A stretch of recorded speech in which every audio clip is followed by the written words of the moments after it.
ታሪኩ የሚጀምረው አንድ ቤተሰብ ለመዝናናት በሚሄዱበት ወቅት ነው።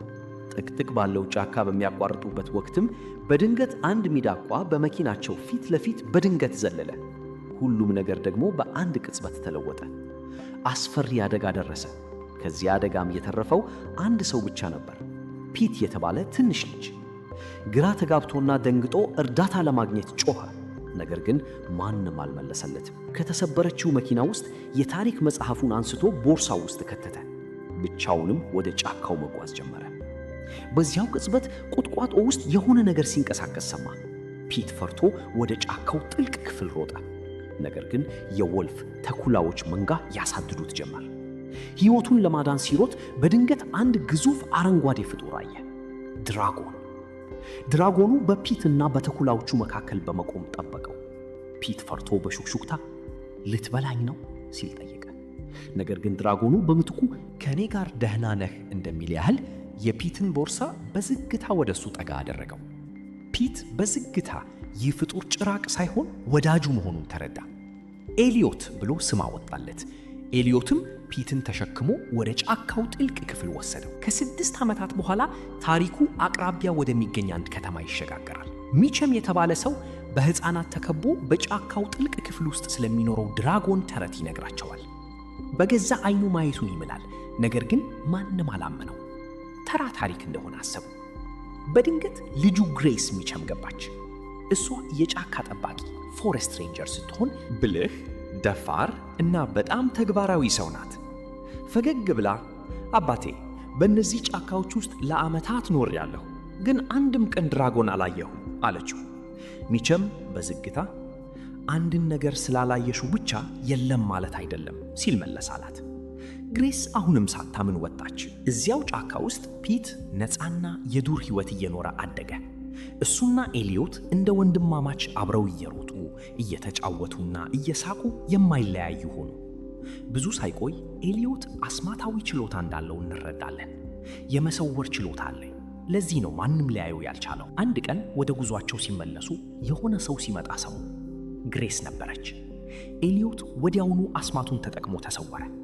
ፒት በጫካ ውስጥ በጸጥታ ሲከታተላት ግሬስና የዛፍ ቆራጮች ቡድን ሊቆረጡ የሚገባቸውን ዛፎች ምልክት ያደርጉ ነበር። ነገር ግን ፒት በቦርሷ ውስጥ የሚያበራ ነገር አየ።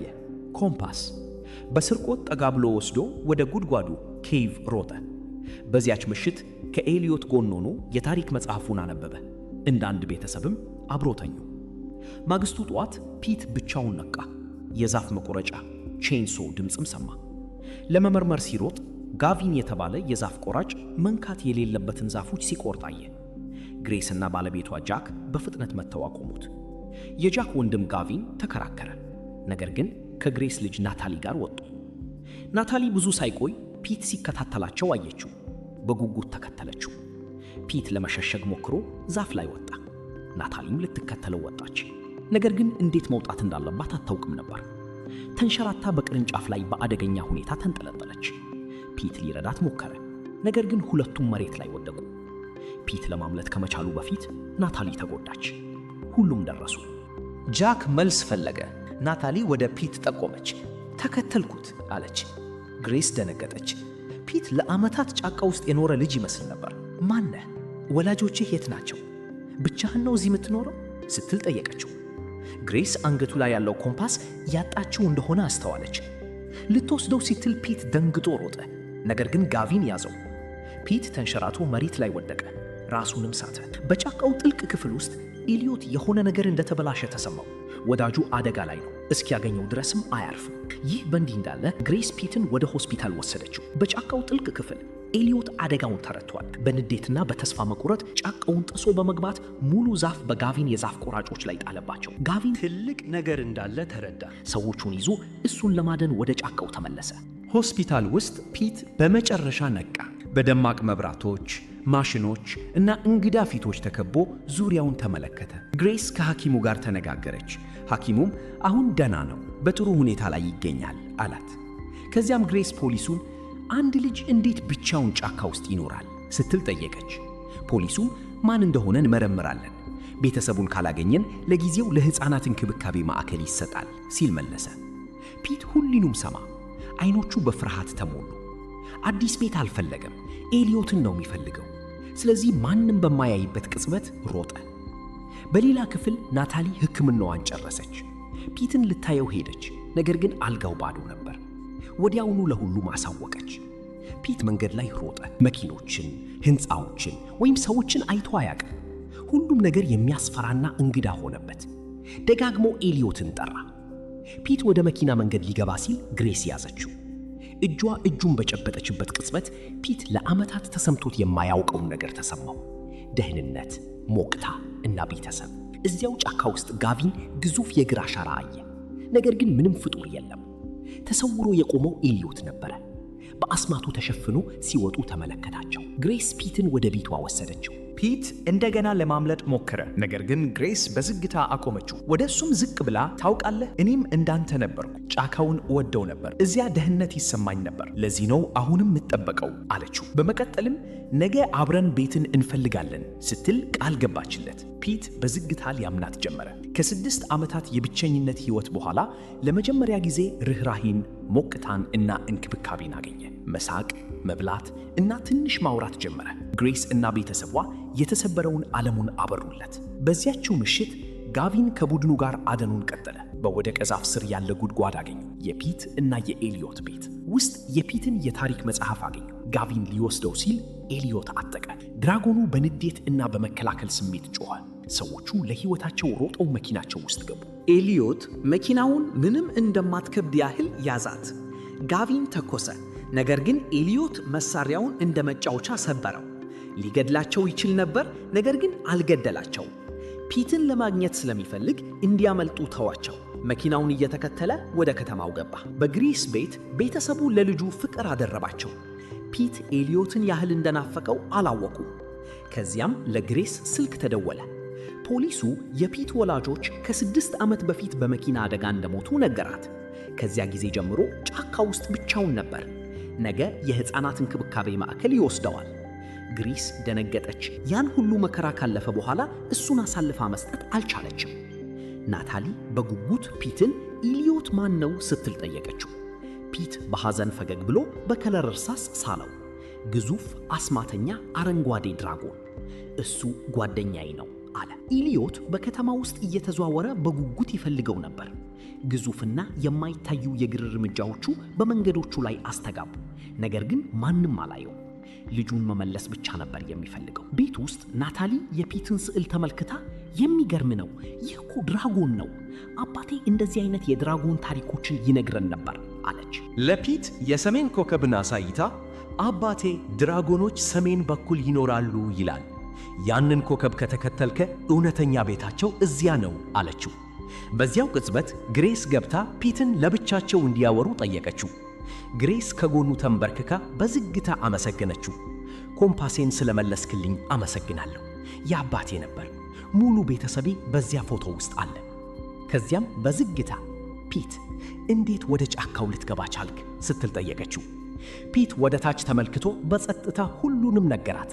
የመኪናውን አደጋ፣ ወላጆቹን ማጣቱን እና ምን ያክል ፈርቶ እንደነበር። የግሬስ አይኖች በእንባ ተሞሉ። እኔ ያንተ ዕድሜ እያለው እናቴን አጥቼ ነበር። እንደዚያ መጎዳት ምን እንደሚመስል አውቃለሁ። ነገር ግን ከእንግዲህ ብቻህን አይደለም፣ እኔ ካንተ ጋር ነኝ አለችው። ፒት ራሱን ነቀነቀ። ብቻዬን አይደለሁም፣ ኤሊዮት አለኝ አለ። ግሬስ ግራ ተጋብታ ኤሊዮት ማን ነው ስትል ጠየቀች።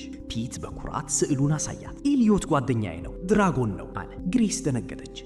ስዕሉ አባቷ ይገልጸውን የነበረውን በትክክል ይመስላል። ፒት ፈገግ ብሎ ነገ ወደ ጫካው ከመጣሽ አሳይሻለሁ፣ ኤሊዮትን ትገናኘዋለሽ አለ። በሌላ ቦታ ጋቪን ጃክን ድራጎኑን ለማደን እንዲረዳው ሊያሳምነው ሞከረ። ጃክ በሳቅ አለፈው፣ አላመነው።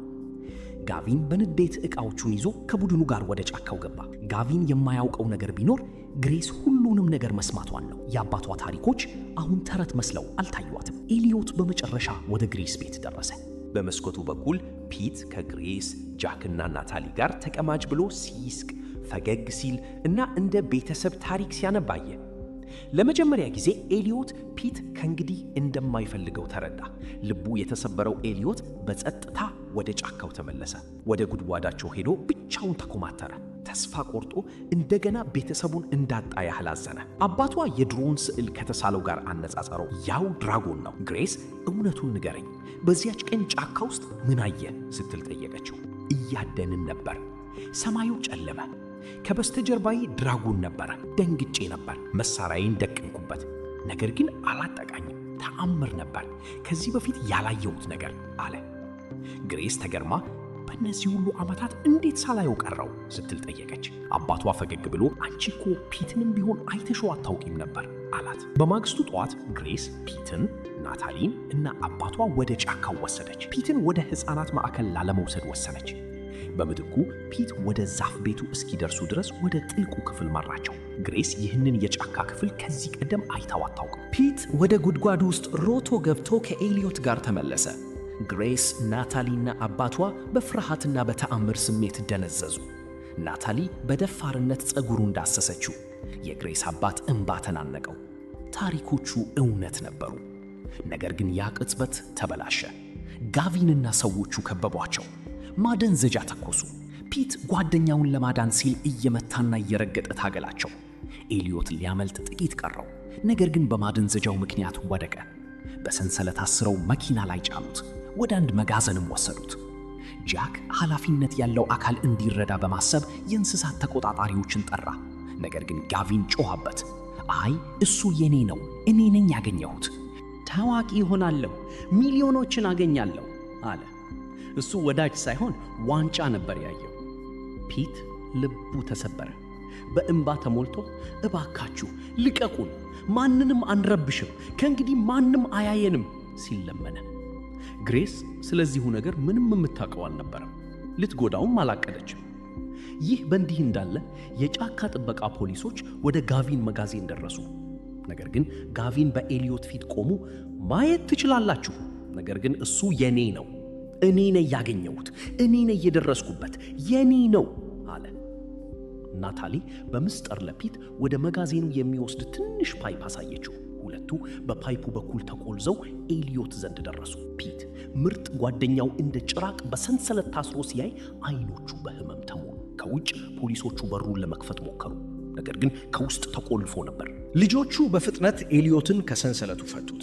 እንዲበርም ሊረዱት ሞከሩ፣ ነገር ግን ለመብረር በጣም ደክሞ ነበር። ጋቪን እና ፖሊሶቹ በሩን ሰብረው ሲገቡ ክፍሉ ሙሉ በሙሉ ባዶ ሆኖ አገኙት። ለማደን ወደ ውጭ ሮጡ። ነገር ግን ግሬስ በድንገት ገብታ ልጆቹን፣ አባቷንን፣ ኤሊዮትን መጋዘኑ ውስጥ አገኘቻቸው። ሙሉ በሙሉ ተሰውረው ነበር። ኤሊዮት አስማቱን ተጠቅሞ ሽፏቸዋል። መጋዘኑን ሰብሮ መኪናዋን ወደ መንገዱ ጎተታት። ወደ ጫካው በፍጥነት ነዳ። ጋቪን፣ ግሬስ፣ ጃክ እና ፖሊሶቹ ተከተሏቸው። ጋቪን ወደፊት ገፍቶ በመኪናው መንገዱን ዘጋው። የግሬስ አባት ፍሬን ለመያዝ ሞከረ፣ ነገር ግን ፍሬኑ አልሰራችም። ጋቪን ደንግጦ ከመንገድ ወጣ። መኪናው የእሱን መኪና ሰብሮ ድልድዩ ላይ ደረሰ።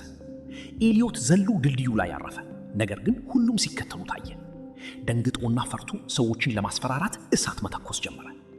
የግሬስና የጃክ መኪና በእሳቱ ተይዞ ወደ ገደሉ ጠርዝ መንሸራተት ጀመረ። ጋቪን ሊረዳቸው ሞከረ፣ ነገር ግን እሳቱ ከለከለው። ፒት ወደ ኤሊዮት ጮኸ፣ ቁም! እነሱ ጥሩ ሰዎች ናቸው፣ እርዳቸው፣ ሊጎዱህ አልፈለጉም። ኤሊዮት ሰማው። ቁልቁል ተስሶ መኪናዋ ከመውደቋ በፊት ያዛት። ነገር ግን የሚቃጠለው ድልድይ ተደረመሰ። ኤሊዮት፣ ግሬስ እና ጃክ ወደ ገደሉ ገቡ። ናታሊና የግሬስ አባት በፍርሃት ጮኹ። የሞቱ መስሏቸው ነበር። ፒት እየተንቀጠቀጠ ነገር ግን በተስፋ ያድናቸዋል፣ አውቃለሁ ያድናቸዋል ሲል በሹክሹክታ ተናገረ። ከዚያም ኤሊዮት ግሬስንና ጃክን በጀርባው ተሸክሞ ከጢሱ ውስጥ ወጣ። ሁሉም በታምር ስሜት ተመለከቱ። ጋቪን እንኳ ሳይቀር ትልቅ ስህተት መስራቱን ተረዳ።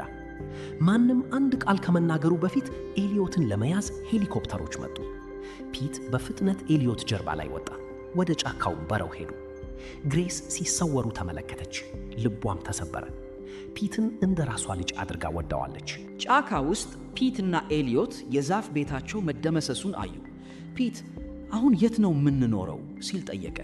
ኤሊዮት በሐዘን ከእንግዲህ እዚህ መኖር አንችልም፣ ስለኛ አውቀዋል፣ እንደገና መሸሸግ አለብን ሲል መለሰ። ፒት የታሪክ መጽሐፉን ተመልክቶ በዝግታ ምናልባት እኔ መቅረት አለብኝ፣ ምናልባት አንተም ከቤተሰብ ጋር መሆን አለብህ አለ። ፒት ለዘላለም መሸሸግ አይችልም።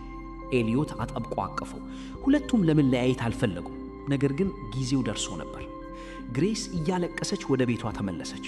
ነገር ግን ስትደርስ ፒትና ኤሊዮት ውጭ ቆመው አገኘቻቸው። ፒት ወደ እቅፏ ሮጠ። ግሬስ እንደ ራሷ ልጅ አቀፈችው። ኤሊዮት ለመጨረሻ ጊዜ ተመለከታቸው። ከዚያም ክንፎቹን ዘርግቶ ለዘላለም በረረ። ቀናት አለፉ፣ ወራት ተተኩ። ዓለም ስለ ድራጎኑ ረሳችው። እሱ ከተራ ታሪክ ያለፈ አልሆነም። ነገር ግን ፒት ያስታውሰዋል። ግሬስና ጃክ እሱን ጉዲፈቻ ወሰዱት። አሁን እውነተኛ ቤተሰብ ናቸው። አንዳንዴ በከዋክብት የተሞላው ሰማይ ስር የሰሜን ኮከብ አቅራቢያ ኤሊዮትን ለመጎብኘት ወደ ሰሜን ይጓዛሉ። አሁን ሁለቱም ቤተሰቦች፣ አንዱ የሰው አንዱ የድራጎን፣ ነፃ ተወደው እና ደስተኞች ሆነው ይኖራሉ። ይህ ወዳጅነት ልብህን ነክቶት ከሆነ ላይክ አድርግ፣ ለምትወደው ሰው ሼር አድርግ። ተጨማሪ ታሪኮችን ለማግኘት ሰብስክራይብ አድርግ።